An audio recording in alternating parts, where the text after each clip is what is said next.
E o meu tema que eu escolhi é esse: milagres de Jesus e a medicina atual. Ainda são milagres? Vamos abrir nossa Bíblia em, no livro de João, Evangelho de João, capítulo 11. Evangelho de João, capítulo 11.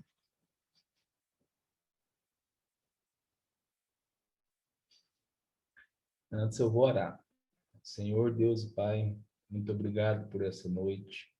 Obrigado por mais um dia que podemos estar aqui reunidos, que podemos estar aqui, Senhor, mesmo cada um na sua casa, vivendo nesse momento de isolamento, de distanciamento social, nunca vivido na história da nossa vida agora. A gente sabe que o Senhor tem o comando de todas as coisas, o Senhor é Deus soberano, todo o universo, o Senhor é Deus que tudo faz conforme a paz, e tudo acontece segundo o seu querer, Senhor. Obrigado por estar aqui, obrigado pela vida de cada um dos aqui presentes, Senhor.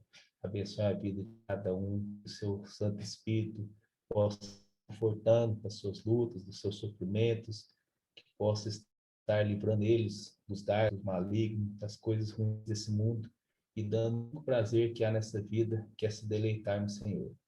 Perdoa nossos pecados, em nome de Jesus, abençoe a minha vida também. Amém. Então, a gente vai ler o João 11, vai ler sobre a ressurreição de Lázaro. Ele é extenso, então eu resumi.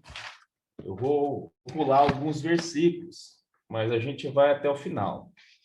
São 46 versículos que falam sobre a ressurreição de Lázaro. Do versículo 1 ao 4. Estava enfermo Lázaro de Betânia, a aldeia de Maria e de sua irmã Marta. Esta Maria, cujo irmão Lázaro estava enfermo, era a mesma Maria que ungiu com bálsamo o Senhor e lhe enxugou os pés com seus cabelos. Mandou, pois, as irmãs de Lázaro dizer a Jesus: Senhor, está enfermo aquele a quem amas.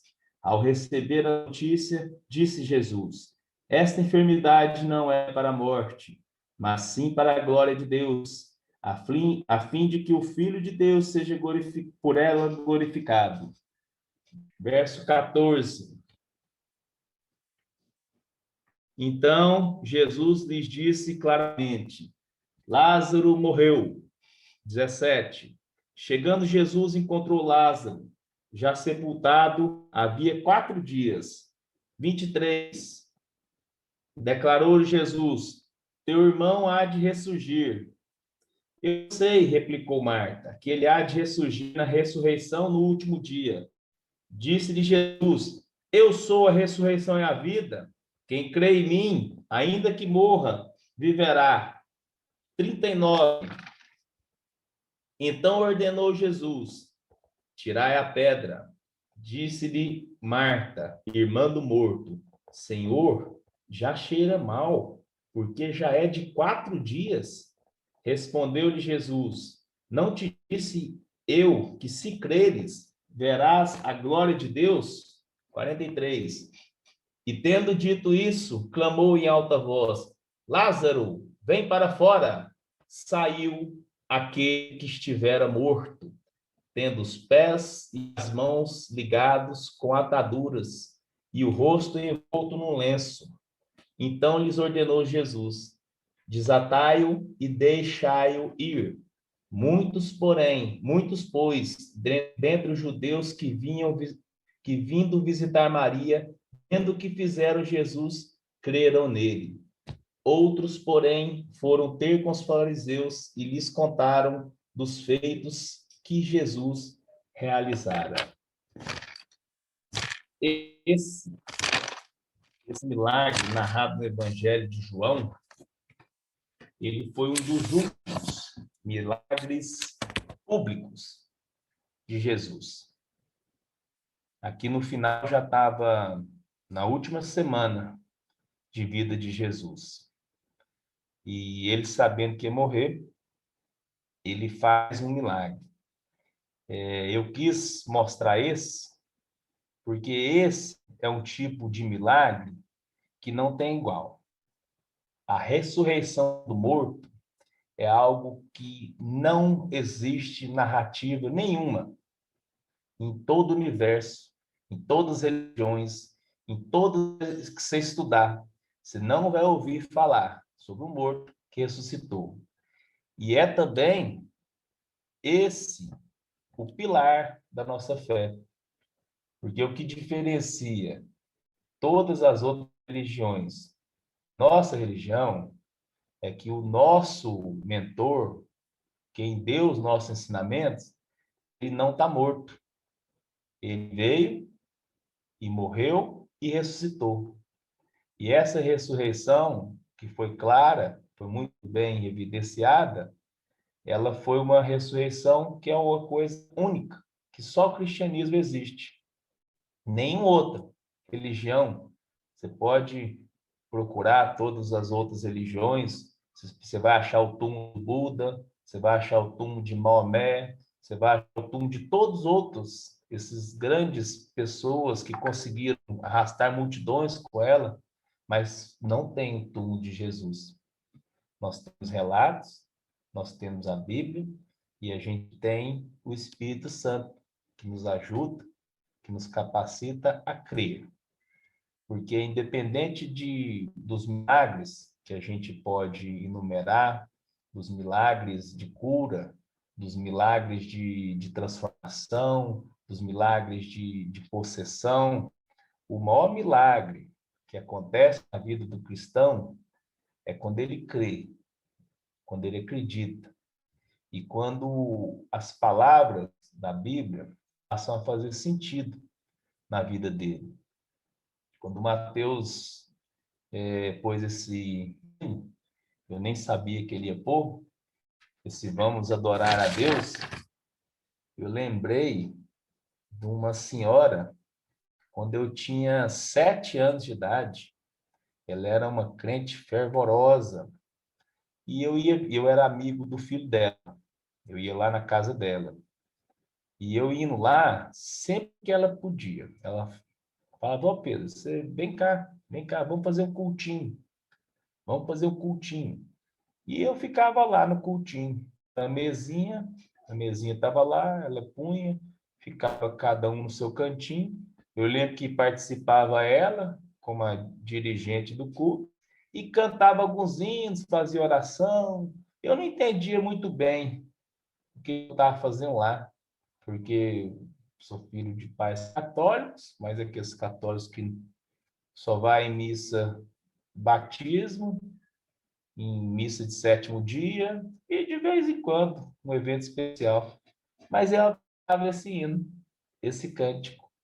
E esse cântico, a vida inteira, quando eu senti uma dificuldade, eu lembrava dele. E quando eu fui frequentando a igreja, esse cântico é o que mais me chama a atenção. Porque essa senhora, eu lembrava dela, porque ela faleceu tem pouco tempo. Ela faleceu de câncer de mama, e o câncer de mama generalizou e, de certa forma, não teve mais tratamento. Mas ela tinha um filho, foi para a Europa e se tornou, virou homossexual. A filha se virou garota de programa. O esposo virou traficante. E uma vida assim que eu me afastei, mas eu acompanhava as histórias dela, porque um falava para outro, falava para outro, chegava para mim.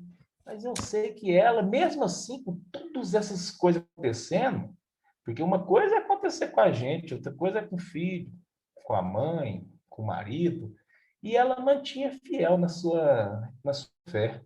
Eu acho que esse, assim, é o grande milagre, sabe? Quando a pessoa, ela, independente da circunstância, ela vê, põe assim o primeiro mandamento, amar a Deus sobre todas as coisas em prática. E de certa forma que a gente nem consegue compreender. Quem está de fora não consegue. E é difícil a gente entender mesmo o que é milagre.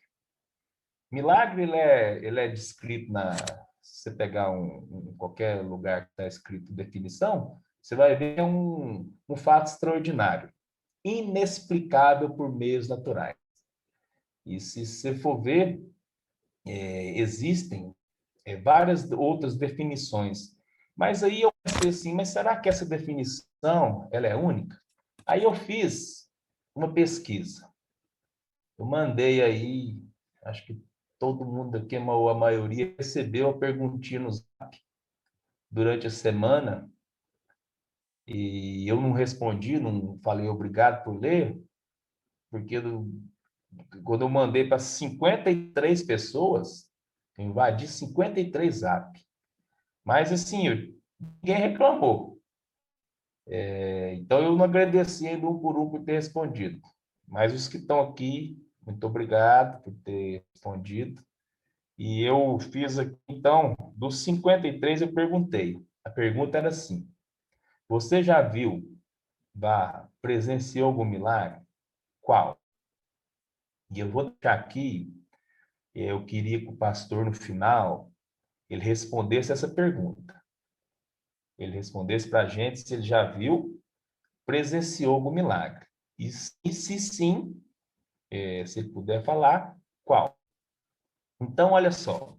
Na nossa pesquisa, tivemos 53 participantes.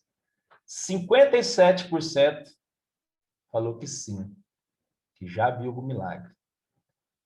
E desses milagres, a maioria, cerca de 36%, é milagre de cura. É cura de doença. 13% fez um misto entre cura, livramento e outros milagres. Aí eu pus como vários. 20% foi livramento. Foi antes de acontecer. Por pensar naquilo que poderia ocorrer, ele já achou que lá é um milagre. E teve 4% que falou, a vida é um milagre. Mas o interessante é que as pessoas que responderam, eu pude ver em cada um qual é a definição pessoal de milagre. O que ele sente que é um milagre. Pegando a resposta desses 53 que participaram, eu chego assim a definição que milagre realmente é um evento sobrenatural, inexplicável, na qual a pessoa fixa aquilo como não tendo outra explicação, nenhum meio científico, matemático, físico, que consiga definir que aquilo ali não foi uma ação de Deus na vida. E por eu estar pesquisando no meio evangélico, pessoas já convertidas, é claro que todos atribuíram isso a Deus. Todos atribuíram a Deus. E muitos falaram que isso foi resposta à oração. Agora, tivemos também 13% diz que não, que nunca. São crentes. 13% diz que não. 4% não leu a minha mensagem. 30% leu, mas não respondeu nada. Então, a gente vê que a definição de milagre, ela não é pessoal, ela é genérica, funciona para todo mundo. Todo mundo tem a mesma definição de milagre.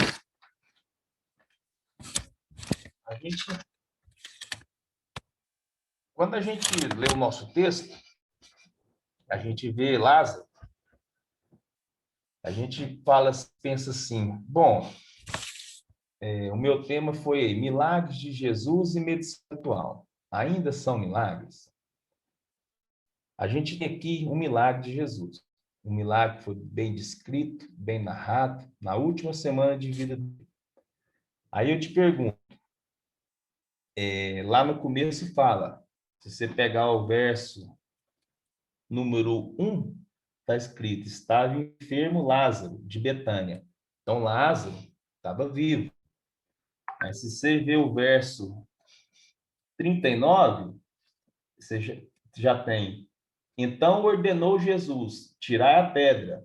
Disse-lhe Marta, irmã do morto, Senhor, já cheira mal, porque já é de 4 dias. Aqui Lázaro já estava morto há 4 dias. Eu pergunto para você, o que é morte? O que a gente entende por morte? Se eu pegar esse bichinho aqui, ó, pegar esse bichinho aqui, ó, tem 2 olhinhos, tem uma orelhinha, tá aqui mexendo, ele tá morto? Ele tá vivo? O que caracteriza morto? Morto tem que ter tido vida. Então, para a gente caracterizar alguma coisa como que esteja morta, a gente tem que ter, ela tem que ter passado pelo processo de vida. Pegar lá em Gênesis, capítulo 2, versículo 7, está escrito: Informou o Senhor Deus o homem do pó da terra, e soprou em suas narinas o fôlego de vida, e o homem foi feito alma vivente.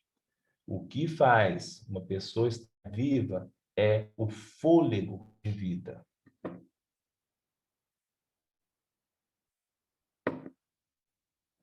Então, o sopro de vida, o fôlego de vida, é o que faz que a gente esteja vivo.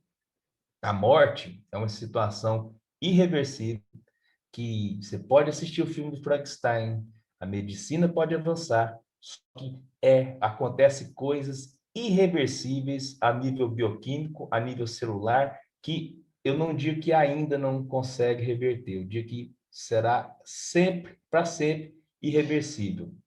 Mas vamos aqui falar rapidinho sobre como caracteriza a morte. Olha só, quando você vai estudar sobre o óbito, como que a gente faz um diagnóstico de morte, você pega aqui, ó, existem causas óbvias. Aqui, por exemplo, estado evidente de decomposição. Se você pegar no verso 39, que a gente leu, escrito, Senhor, já cheira mal, porque já é de 4 dias. Então, aqui estava no estado de putrefação. Tinha sinais evidentes, estado evidente de decomposição. Outras causas óbvias. Se tiver sem cabeça, se tiver cortado o tronco no meio, se tiver carbonizado, esmagamento do crânio com perda de massa encefálica, está morto, não tem jeito. Rigor mortis e livor mortis. Por curiosidade, eu vou mostrar isso também. Deixa eu falar algo aqui, já que a gente está na nossa última aula, e eu sou médico. Por exemplo, se tem uma pessoa caída no chão, pessoa que, de repente, você está morrendo ali, ela, pum, caiu no chão. O que você tem que fazer? Qual que é a sua atitude agora? Vou tentar falar rapidinho. Primeira coisa, você chega perto dela, cutuca ela, fala assim, ô, fulano, fulano, por exemplo, André. André, se não responder, primeira coisa que você tem que fazer, chamar ajuda. Pega o seu celular, fala, liga para o SAMU 192, liga para o bombeiro 193, fala assim, estou com uma situação de emergência, a pessoa não me responde. É a primeira atitude que a gente tem que tomar. Que está aqui, essa aqui é a cadeia de vida extra-hospitalar. Atendimento de parada cardiorrespiratória, ambiente extra-hospitalar. Então, cutuca. André, não respondeu. Você pode pegar os seus 2 dedinhos, pôr aqui no pescoço. Se você virar para o lado, você vai sentir esse músculo aqui, ó. Se você volta o pescoço, você sente, você fica paradinho aqui com o dedo, pode sentir. Você vai sentir o pulso na frente, aqui na frente. Você vai sentir o pulso. Esse pulso indica vida. O sopro de vida está dentro de você. Agora, isso é o chamado pulso central. Se você viu alguém caído, pôs o dedo, não tem pulso, aí você está autorizado a começar a chamada massagem cardíaca.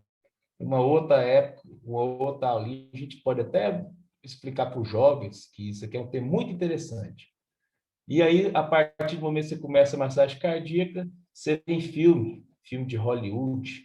Esses dias eu assisti o filme do King Kong versus Godzilla. O King Kong caiu no chão, aí fizeram um jeito, pegaram uma torre, que caiu um raio em cima da torre, e o raio caiu em cima do King Kong e fez uma desfibrilação no King Kong e ele volta à vida. Peraí. Dele. Um eco aqui da tia Simone. Aí ele fez uma desfibrilação. Isso é muito bonito ver em filme, mas não é assim que acontece na vida real. Na vida real, você pode até ter acompanhado, viu um jogador de futebol que caiu e ele rapidamente ele retornou, aquele sim, foi feito um diagnóstico de fibrilação ventricular. É quando o coração está batendo assim, ó. Ele está tremendo. Ele não tem uma atividade organizada. Aí passa um choque, aí para. Como o coração tem a função de marca-passo, ele volta a bater sozinho. Ele volta a bater. Mas primeiro precisa de choque. E precisa ter o diagnóstico. Se ele tiver parado assim, pode dar quantos choques quiser. Ele não vai acontecer nada. Ele precisa estar com o diagnóstico de fibrilação ventricular. Quando a gente dá o choque e volta, a gente chama de morte súbita abortada. Não conseguimos chamar de ressuscitação. Não é um processo de ressuscitação. Então, se você viu uma pessoa parada, cutucou a pessoa, não chamou, não respondeu, e essa pessoa pode, você está autorizada a falar que ela está em coma, ela está comatosa. É quando a pessoa não responde aos seus chamados, ela não verbaliza, não fala o nome, palpou o pulso, não viu, começou a massagem, aí você vai olhar para a respiração. A respiração é um sinal de vida. Você agora que está aqui, você não sente que você está respirando. Você não precisa lembrar de respirar. Existe até doenças. Existe uma doença que chama mal de Ondina, que a pessoa, se esquecer de respirar, morre. Mas é coisa raríssima, é descrito, pouco descrito em medicina. Você pegar lá em Lucas 23, verso 46, Jesus bradou em alta voz: Pai, nas tuas mãos entrego o meu espírito. Tendo dito isso, expirou. Jesus falou suas últimas palavras e expirou, deu seu último suspiro. Depois daquele momento que ele deu a última respiração, dali em diante ele é considerado que estava morto. Ele não estava mais vivo.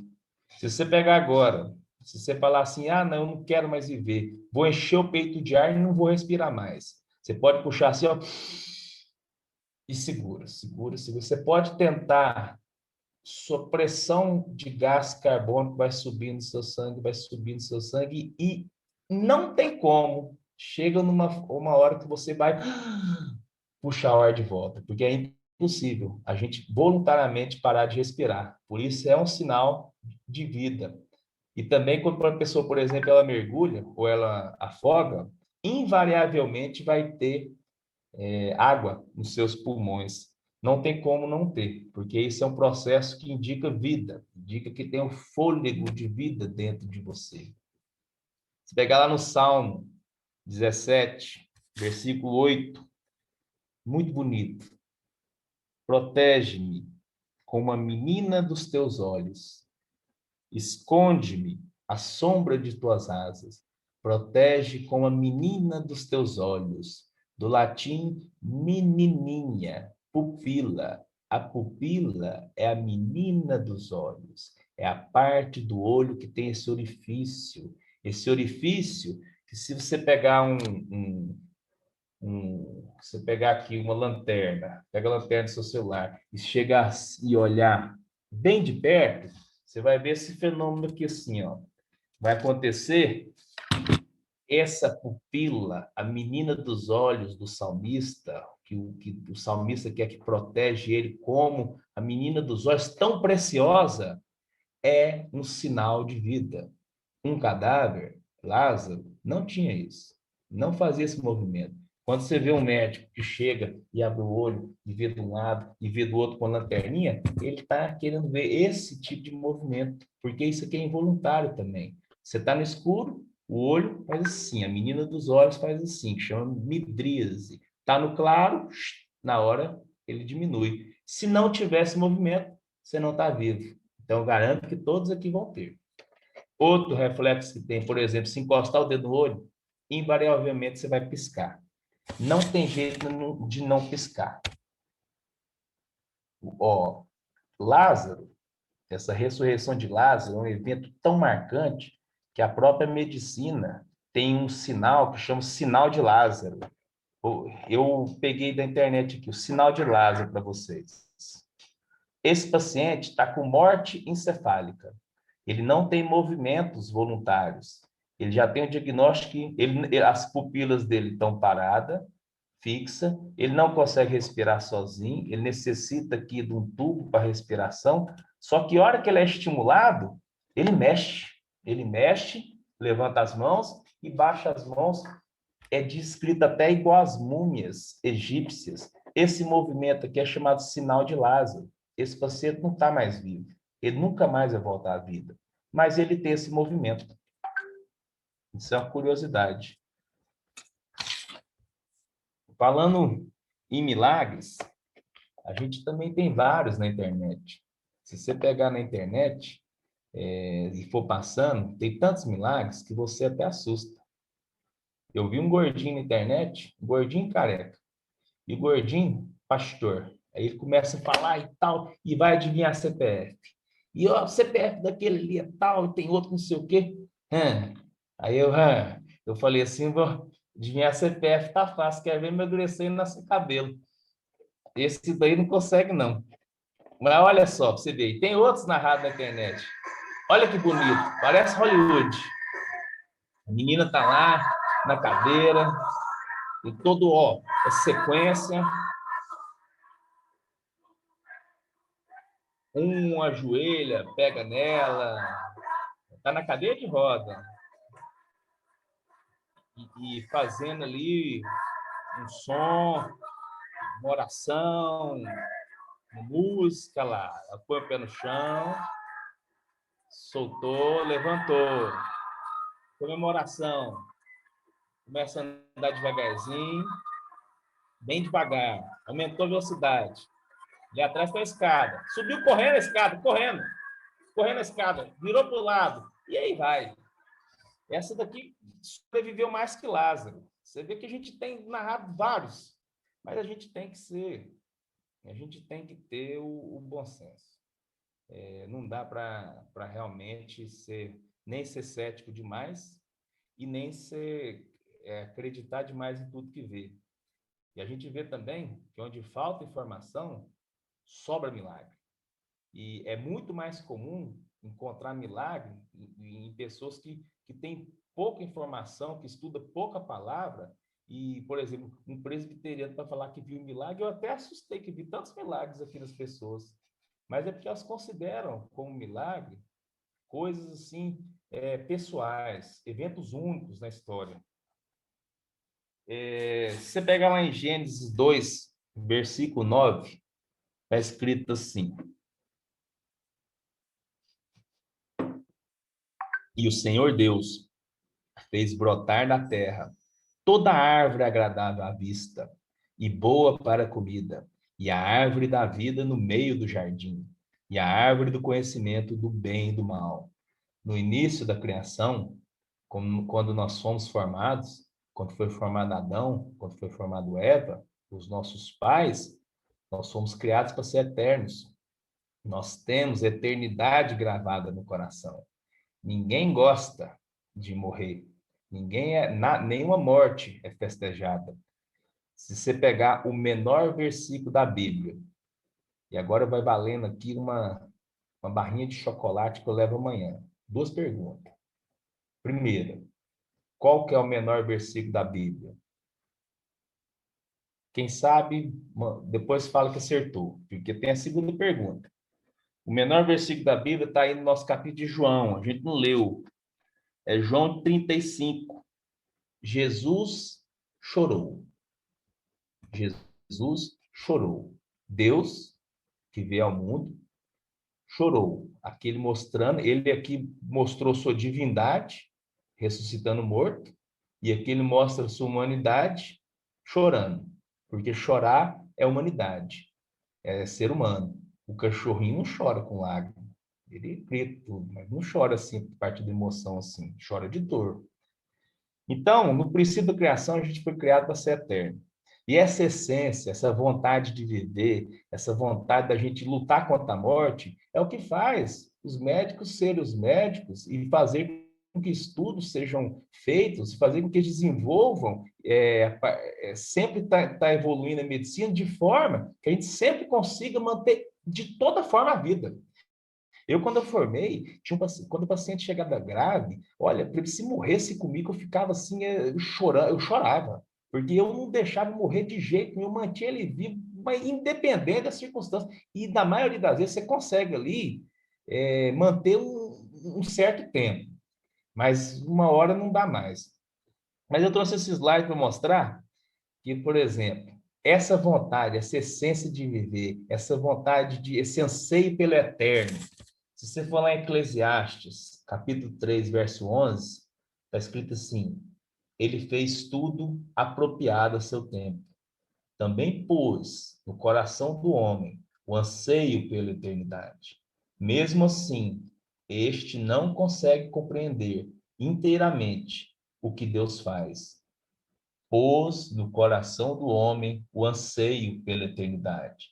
Crentes e não crentes, pagãos, não pagãos, ímpios ou não, todos têm o anseio pela eternidade. Ninguém quer morrer. Eu, como médico, eu olho que estou examinando o paciente, todos falam assim: não, eu queria morrer desse jeito assim, ó, quer ver? Ó, paguei, morrer de repente, morrer sem dar trabalho para ninguém. E todos falam a mesma frase. Fala assim: eu não tenho medo de morrer, não, eu tenho medo de dar trabalho. Ninguém quer sofrer. E partiu, aqui eu mostrei, nesse slide, que esse anseio pela eternidade, essa vontade de fazer com que o ser humano sobreviva a qualquer custo, que desenvolve a ciência. Em 1948, você pegar aqui, ó, 1948, Framingham, isso aqui é uma cidade lá nos Estados Unidos, é uma cidade que começou o maior estudo de toda a história da medicina.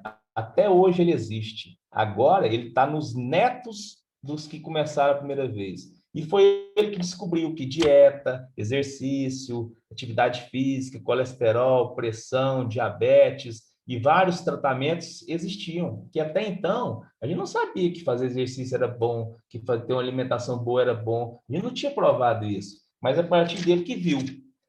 Então, esse anseio pela eternidade, essa vontade de nunca morrer, faz com que a gente desenvolva. Isso o Deus que pôs na nós, nos seres humanos, em todos, faz com que desenvolvamos estudos e ajude todas as pessoas.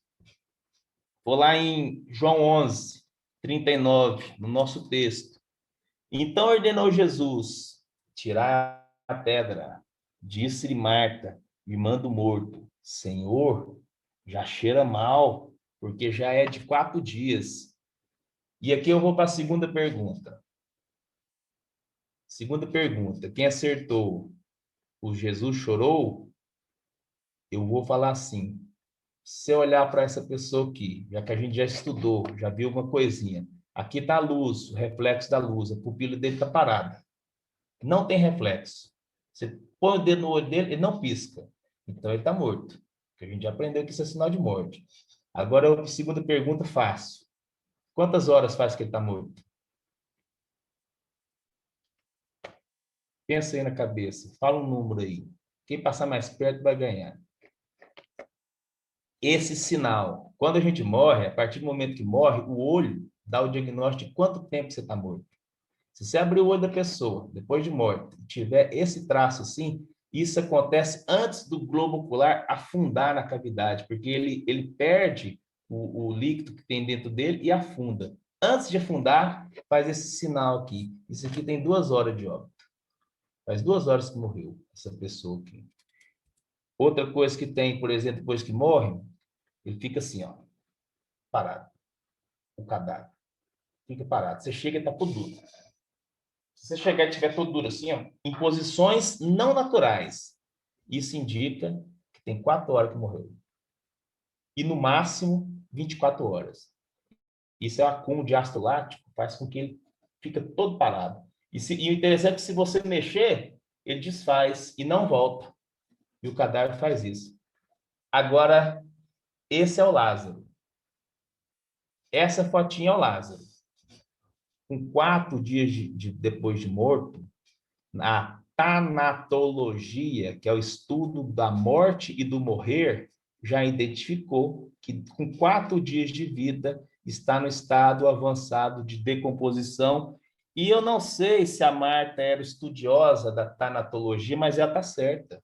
Com 4 dias já cheira mal, porque as proteínas e as bactérias que a gente tem já estão fazendo o que a gente chama de putrefação. E aqui o odor é insuportável.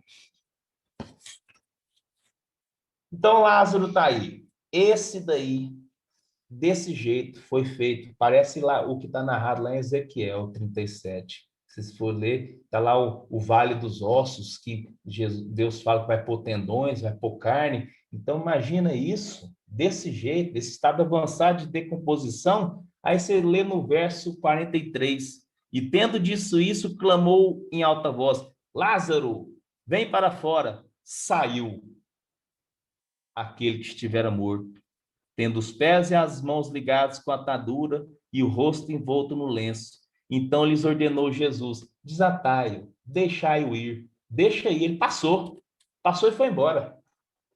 Então, a gente viu o que é milagre, a gente viu que esse milagre que aconteceu com Lázaro é irreversível. Já estou caminhando para o final. Então, a gente viu da nossa pesquisa que a maioria das pessoas entende o que é milagre, realmente o que ela tem como milagre dentro do coração isso bate com a literatura, e a gente tem na nossa, se a gente for ver os milagres de Jesus, tem vários. A gente tem a cura do leproso, a sogra de Pedro, o paralítico, a mulher com fluxo de sangue, os 2 cegos, o homem com mão mirradas. João chega a falar até que, se fosse enumerar todos os milagres de Jesus, nem os livros do mundo inteiro caberiam todos os milagres que ele fez.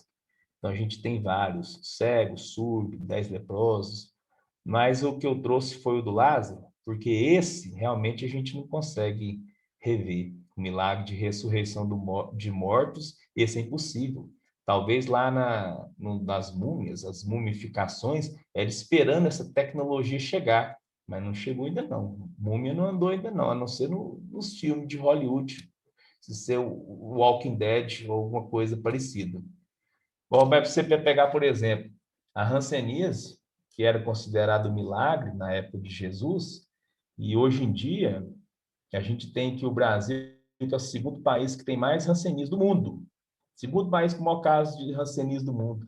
Mas a hanseníase que tem hoje em dia, ela dificilmente chega nesse estado aqui, ó, desse senhor. A hanseníase tem formas, tem forma indeterminada, tuberculosa, dimorfa, e essa daqui ela é altamente estigmatizante, que chama de virchoviana. E se você pegar aqui a narrativa que está escrita lá em Mateus 8, tem lá falando assim, ó, quero ser limpo, quando ele disse que podia, que queria que o leproso parasse de ficar doente. Mas vai, mostra-te ao sacerdote e apresenta a oferta que Moisés determinou. Ele tinha que mostrar, o sacerdote era o dermatologista da época, mas imagina esse aqui, ó. Esse aqui, Jesus falou assim, quero ser limpo, e puf, limpando tudo, porque esse aqui é fácil. Esse aqui hoje, aqui, ó, a gente trata direto com essas 3 drogas aqui, ó, rifampicina, clofazimina e dapsona. E mesmo assim tem estigma. Estigma é tanto que nem chama de lepra mais, chama de hanseníase, para justamente tentar afastar desse nome. Se você falar assim, oh, tá com lepra, é feio. Tá com hanseníase, tá com mal de Hansen, esse já não tem tanto problema. Agora, imagine esse daqui apresentar ao sacerdote. Também um milagre de transformação da face. Você pegar outro, por exemplo, da mulher hemorrágica, quando eu falo assim, por mulher que já há 12 anos padecia de fluxo de sangue, e ele disse assim, e ela pensava, se eu tão somente tocar sua roupa, ficarei sã. Jesus voltando diz, tem ânimo, minha filha, tua fé te salvou. Imediatamente, a mulher ficou sã. Se você pegar hoje, tem várias, inúmeras, gente que vai no ginecologista por causa, principalmente aqui, o mioma, aí tem mioma, tipos de mioma, tem mioma que causa sangramento, mas também tem coagulopatia, causa ovulatória, endometrial, todas. Não dá para resolver. A pessoa vai, é submetida à cirurgia retirada do útero, a histerectomia, e ela fica boa. Mas, olha aqui, imediatamente a mulher ficou sã. Quando você faz uma cirurgia, você passa por um pré-operatório, você passa por um ato cirúrgico, uma recuperação pós-cirurgia. E essa daqui foi imediatamente. Pegar, por exemplo, aqui o milagre, eu também fico imaginando que as pessoas que, quando é narrado aqui em Mateus 12, é permitido curar no sábado, aí Jesus está falando, e ele diz ao homem que tinha a mão ressequida, estenda a mão. Imagina aquela mão atrofiada, há muitos anos que não mexia, e ela foi restaurada e ficou boa como a outra. Provavelmente cresceu tendões, restaurou sua musculatura, a força, e isso não tem cirurgia hoje, não tem tratamento que restitui isso. Principalmente hoje, a gente consegue, a partir de vários tratamentos ortopédicos, conseguir algum tipo de restauração, principalmente lesões agudas, mas se tiver lesão neural, se tiver uma atrofia, se tiver aqui uma paralisia, impossível. Aquele cadeirante que a gente viu naquele milagre lá, voltar a andar, ou é milagre, ou aquele é um show. Não tem outra explicação. Na medicina não consegue fazer esses andar. Aqui, rapidinho. Essa semana mesmo o paciente fala direto em milagre. O paciente falou, não, doutor, eu fui submetido a um pastor que veio lá da cidade que faz muito milagre, ele me curou, ele fez um milagre em mim. Aí ele foi lá, consultou comigo, eu examinei o coração dele, de milagre não tem nada não, porque está com a mesma doença, está com os mesmos problemas. E aqui, eu lembro que quando eu tinha um amigo anestesista, esse amigo anestesista é presbítero lá em Brasília. Ele falou assim, Pedro, uma vez, ele me contou, ele falou assim, Pedro, uma vez, eu oro sempre a Deus quando eu vou fazer anestesia, quando eu vou fazer esses plantões, eu oro para Deus, Deus me ajuda, me capacita, ilumine minhas mãos, auxilie meu trabalho, esteja comigo. E ele disse que um dia ele sonhou assim com um neném pegando fogo. E o neném pegando fogo. Ele acordou assustado assim, que sonho foi esse? Sonho com o neném pegando fogo? Que é isso? Que sonho esquisito. Aí ele disse que ajoelhou, pediu, Deus, me ajuda, me capacita, e foi plantão. A hora que ele estava lá na metade do plantão, disse que chegou o neném. A hora que chegou o neném, ele olhou e ele lembrou do neném pegando fogo. E existe uma doença. Ela é chamada hipertermia maligna. O que é isso? É uma doença que não tem jeito de saber, mas a hora que ele é submetido a determinados agentes anestésicos, esses daqui, o que acontece? A hora que você põe essa anestesia, por ele ter uma mutação dentro dele, ele começa a aumentar a temperatura e evolui para isso aqui, a clássica, fulminante, morre. Então o nenenzinho possivelmente teria aquela doença. E ele disse que olhou para Deus e falou assim, obrigado, Deus. E ele mudou, em vez de usar esses daqui, que ele sempre usava, que era mais acostumado, ele preferiu usar esses daqui. Aí você pergunta assim, mas por que não usa isso aqui sempre? É porque esse daqui funciona melhor. Aí, mas nesse neném, nesse dia, ele entendeu, ele falou que isso é um milagre. Ele falou assim, Pedro, aquilo lá foi um milagre. Eu senti aquilo lá. Bom, para concluir, eu dizer uma mensagem assim, se eu fosse falar alguma coisa para os jovens a respeito de milagre, eu falaria assim, olha, o ser humano, ele gosta de milagre, ele sente bem, tem a tarde, a Universal tem um show dos milagres, passa em público, é filmado, é bonito. Jesus fez milagre para mostrar a sua divindade, mas ele também chorou para mostrar a sua humanidade.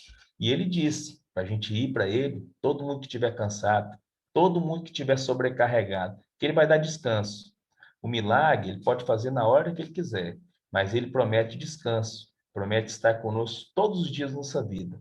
E se eu fosse falar alguma coisa assim, um bizu para a vida, eu ia falar assim, por exemplo, um jovem cristão que quer ir para uma entrevista de emprego, eu ia falar para ele não ir com boné, com barba, com mal vestido, com piercing, com tatuagem, mascando chiclete, não falar bom dia, não ser educado, porque por mais que ele ore, por mais mas esse não tem milagre que faz ele conseguir essa entrevista de emprego.